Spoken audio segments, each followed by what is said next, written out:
دانن چې په ترکی باندې کومې زلزلې راځي کنه او دا ترکی چې نن په کوم مصیبت کې اخته دی د دې مینځ وجه دا ده چې هلته د اسلام پسې خندا کېږي هلته د اسلام پسې ملنډې والې کېږي قرآنونه خلک په بوجو کې واچي ډیران ته ګزاري د قرآن دا بې عزتي بس نه دی چې دا خلک یې کوي د قرآن چې دومره بې عزتي کېږي زلزلې به نه راځي د الله قهر به نه راځي چې قرآن په بوجۍ کې واچي ماله خو ګیله ستا نه راغله مسلمانه ته خو ځان ته مسلمان وې او بیا ستا په اسلام کې قرآن په بورۍ کې پروت دی او په ډیران ته رسېږي ما ننم کتل یو عالم ناست دی په جومات کې قرآن کولاو دی د هغې درس خلکو ته کوي دوی خوا چې وګورې ښځې بربنډې پکې ناستې دي هلکان او ښځې یو ځای دی په جومات کې ګرځي هر سړی ځان له سلفین وباسي یو بل سره میلاوېدل دي خو دا عالم دا نشي ویلی چې دا کوم کار په جومات کې کېږي دا ناروا کېږي دا غلطه کېږي دا خو د خدای کور دی دلته خو به په حیا سره راځئ دلته به ښځې نه راځي دلته به پردې سره راځئ دلته به عزت سره راځئ دلته به وقار سره راځئ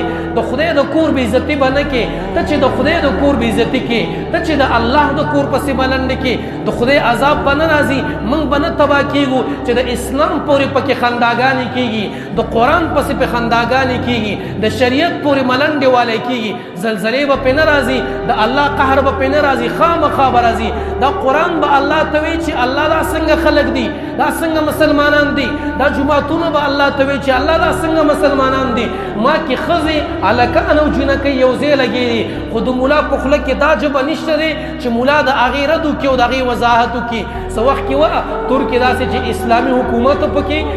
د نن نه لږه زمانه مخکې خو افسوس چې نن پکې اسلام په نوم دی خو اسلام پکې په حقیقت کې نه ښکاري د اسلام پسې پکې خندا کېږي د اسلام پسې پکې ملنډې کېږي مسخرې د اسلام پورې کېږي او موږ هم داسې یو ګوره ښه موږ هم ګورې په حقیقت کې د اسلام پسې ملنډې شروع کړي دي موږ هم د اسلام نه مسخره جوړه کړې ده موږ هم د شریعت او د قرآن نه مسخره جوړه کړې ده او څوک چې د الله د احکاماتو نه ملنډې جوړې کړي او دې نه مسخرې جوړې کړي